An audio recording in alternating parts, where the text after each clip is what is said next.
More and more resources are needed for children in Texas in crisis. I'm your senior neighborhood reporter, Bobby Portavant, sharing with you the root of the problem and how it's impacting children in our own neighborhoods right here in Central Texas. This child was not safe at home.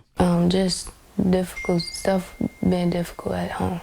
We're not identifying her because of her age and her situation. She was taken to Peace of Mind Emergency Shelter in Killeen by Child Protective Services. This is her second time calling the shelter home. Just being able to know that I'm safe and that it's people, the staffs love me and care for me and protect me. Tina Carroll is founder of Peace of Mind Emergency Shelter. She's been helping children for years, and it comes from a deep place in her own life. Yes, and I had relatives that was in foster care system, and just seeing kind of what they went through, being removed from the home and being separated. But she's concerned the shelter may not always be around to help children in need. She tells me 60% of their support comes from the state.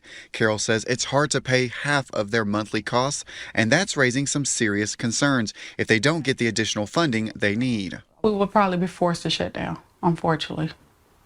And you guys have already started to turn away children before? Oh, we have been lately. We actually had 2 placement requests last night that we couldn't take. Just this month, reports highlight a great need across Texas for more support for child services, especially as birth rates rise and the recent overturn of the decades-old controversial abortion case, Roe v. Wade. If you were to walk through one of our domestic violence shelters, you'd see that about half the beds are filled with children. Susanna Moore is executive director of Families in Crisis in Killeen. Last year, they helped 477 children across their domestic violence and homeless shelters. That's a drop from the 569 children in 2022. We are seeing less children this year. A possible reason for that could be that we have many more housing opportunities for our survivors than we previously did.